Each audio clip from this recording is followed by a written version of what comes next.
Thanks so much for coming today. So today I'm going to be discussing an issue that is close to my heart and is on the minds of federal policymakers and local leaders alike, which is basically how can we make sure that these historic investments from the Inflation Reduction Act and the Bipartisan Infrastructure Law make their way to the communities who need it most, which are low-income communities whose economies have been historically dependent on the fossil fuel economy and who are facing significant economic and environmental challenges as they transition away from that economy.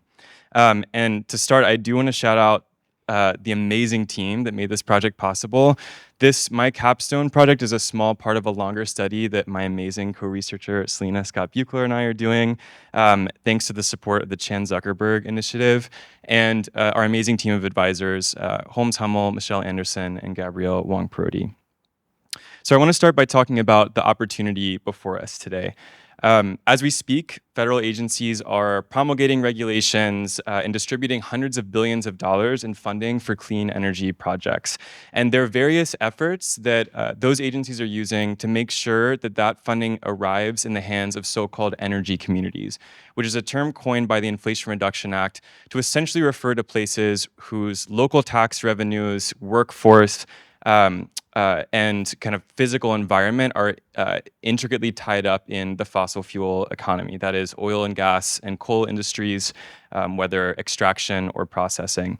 And as you can see, these are concentrated in the Gulf Coast, Appalachia, the Four Corners region, and the Upper Rockies.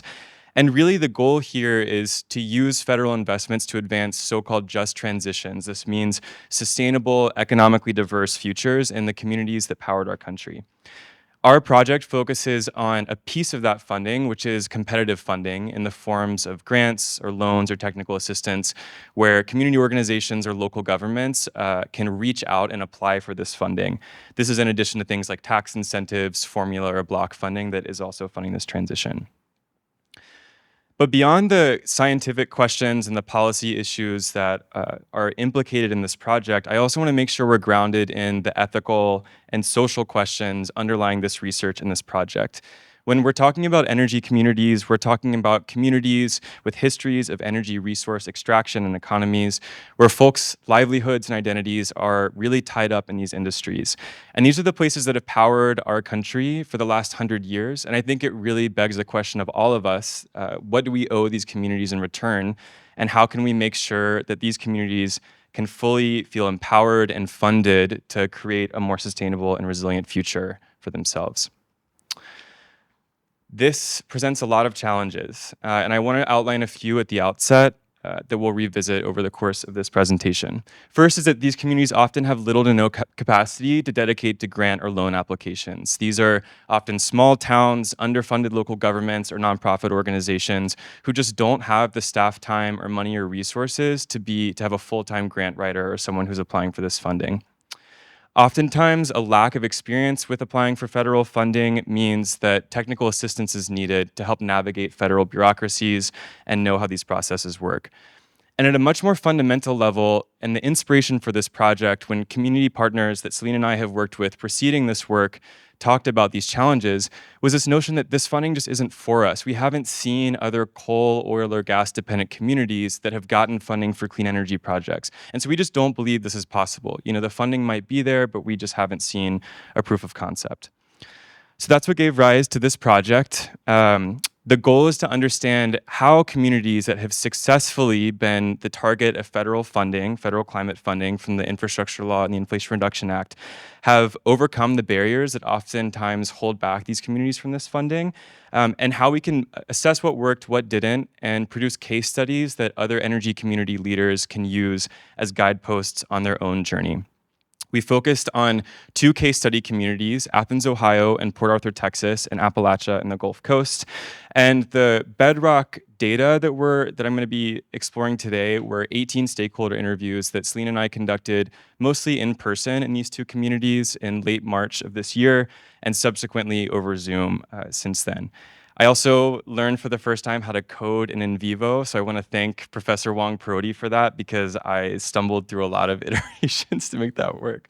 And that's how we're putting this together. The ultimate products that we hope to have, in addition to an academic article, are these sort of toolkit case studies that we're going to workshop with similarly situated communities who are positioned to apply for this funding. It's important to ground ourselves in the stories of the communities that we'll be talking about today, because it affects how the energy transition is playing out and how they've been accessing funding. So the first community is Athens, Ohio. Athens is a town of 25,000 people located in southeastern Appalachian, Ohio. It was founded in 1797, and since then has had an uninterrupted history of resource extraction economies. So first it was salt mining, then it was iron production, and then it was most recently coal mining. And partially linked to the collapse of the coal industry in this region, Athens has a roughly 24% poverty rate, which is over 2 times the federal poverty rate, or the average percent federal poverty rate. And coal's collapse has led to the need for economic diversification, which was part of the motivation behind Athens joining together with 29 other small towns in the region to apply for a bipartisan infrastructure law grant through the Department of Transportation to build an EV charging network throughout the region. The other community that we've been exploring is Port Arthur, Texas, located on the Gulf Coast of Texas, right near the Louisiana border. Port Arthur was founded a century after Athens in 1897, and its history is tied up intricately with the oil and gas economy. So some of you might be familiar with the story of Spindletop, the Texas kind of gusher that ushered in the modern American oil and gas economy. That was 15 miles north of Port Arthur, and so from its beginning, Port Arthur was a key place for the refining economy of oil. And today, the photo on the left is just a small part of what is the largest oil refinery in North America. Port Arthur has an amazing, culturally rich community, and it's also a real example of a frontline environmental justice community. The photo on the right is a photo of a home that's right up against the edge of the refinery. And like Athens, Port Arthur has a high poverty rate at about 26.7%. Unlike Athens, Port Arthur was selected without applying as the site of hydrogen investments by the Department of Energy, and this has important implications that we'll explore. So I'm going to share 3 takeaways today. The first is that we found in our interviews that capacity constraints, limited grant experience, and long-term affordability concerns were the key barriers that prevented these communities from applying for funding. We talked about capacity and limited experience at the outset. Long-term affordability refers to the fact that oftentimes grant funding and loan financing is meant to cover the upfront costs of a project. So this would be like, we're building the infrastructure, the EV charger, we're building the solar array. But those projects also involve long-term maintenance costs, like who's paying the electricity bill for an EV charger. And that can be intimidating for communities and prohibit folks from applying. There are a few solutions that emerged in our research, and from the community level, the key thing here is network building. So this both involves technical assistance networks to help get training, funding opportunity announcements to these community leaders, and perhaps more importantly, regional collaborations emerge as this key model for places whose individual, budget books or staff capacities aren't enough to apply for this funding, but where in the aggregate, say in the example of Athens, they can put together a project that pencils out at a number significant enough for federal grant makers to take seriously, and to kind of, with the rising tide lift all boats mentality, can bring other smaller actors along with them. There are also important networks to disseminate case studies and success stories, which is a key barrier that we mentioned at the outset. And from the federal agency perspective, these may seem obvious, but it's important to note that, as Ian mentioned in his presentation earlier, across the federal kind of administrative landscape, there is a lot of redundancy and duplicative studies that are needed, and this is absolutely true in the case of grant funding as well. Oftentimes, these communities have to do multiple grant applications or environmental reviews. And another key thing is that oftentimes, even though federal grants and loans under the Inflation Reduction Act oftentimes have a more generous kind of match requirement, that is, the federal government will fund 80% of a project and a community puts up 20%, even that can be cost prohibitive. And so taking the key from other federal programs that have eliminated the match requirement or that allow in-kind matches. So things like the value of public land where an array is going to be put up counts towards that match. Another key takeaway is that industry histories shape prospects today. And I want to just frame this at a top line level because I think this is really key to understanding the need for a tailored place-based approach to deploying this funding. I want to frame this broadly in the notion of where communities need to be proactive in terms of reaching out for funding or are forced to be reactive to funding coming in. And this is tied up with the history of industry in these places. So in the case of Athens, where coal has mostly collapsed, the industry decline has meant that there's a real need for economic diversification, and the community reaches out for funds because there's no industry actor that's bringing the funds in themselves. On the flip side, in Port Arthur, where there's significant ongoing oil and gas operations, oftentimes the sunk costs of that infrastructure creates path dependencies where the types of energy transition projects proposed are large-scale carbon capture, hydrogen, and oftentimes instead of initiating projects, the focus is instead for community leaders on negotiating community benefit plans. That is to get commitments from project developers to funding job training programs or other economic development in the community. And lastly, I think it's important just to dispel this myth that sometimes there's this sense that, well, the reason that energy communities aren't applying for this funding is an identity-based opposition to clean energy, and that's just not true in the work that we found. And that it's much more a question of developing projects at appropriate scale and with tangible short-term economic benefits, whether they be fiscal in the form of like reduced bills for the city's electricity utility or job creation and other such benefits. So these are the next steps for the project. I know I'm a bit over time, but I just want to name at a high level that Celine and I plan to continue this research later this year by adding a third case study community to continue building out these comparisons, to share our findings with federal agencies, and kind of most importantly, to translate this into a technical assistance network that we're building out with grad student volunteers to try and pair folks to address the capacity issue in communities that don't have a full-time person working on this. So thanks, I'd love to take questions. Thank you.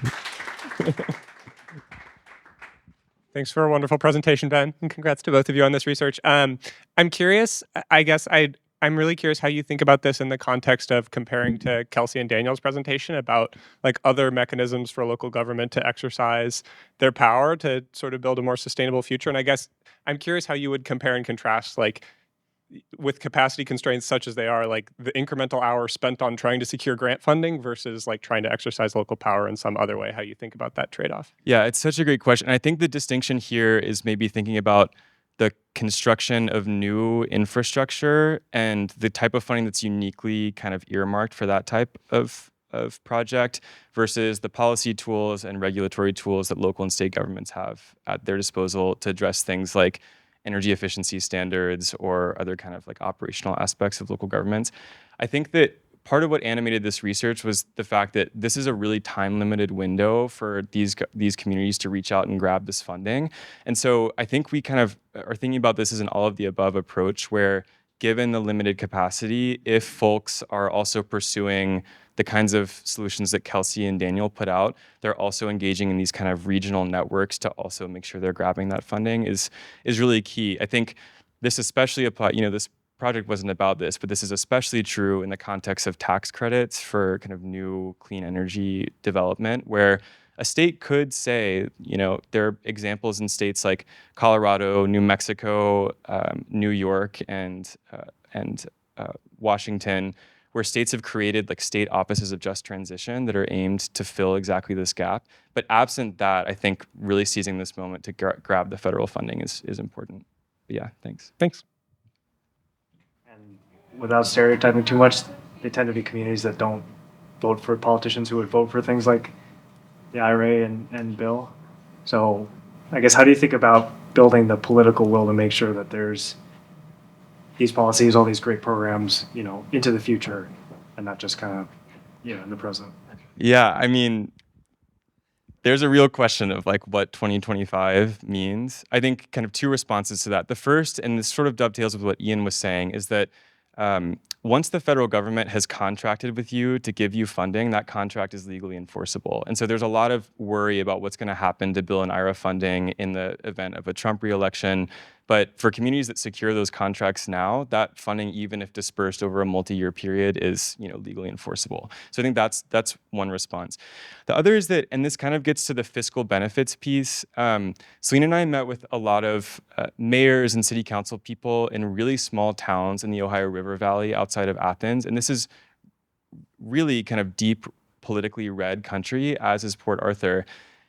And they're also dealing with really significant debt burdens and really limited budgets. And so I think there's this case to be made for the role of local governments in particular to use this funding to establish kind of proof of concept projects where, in Athens, they got a grant to put up a solar array at their wastewater treatment plant.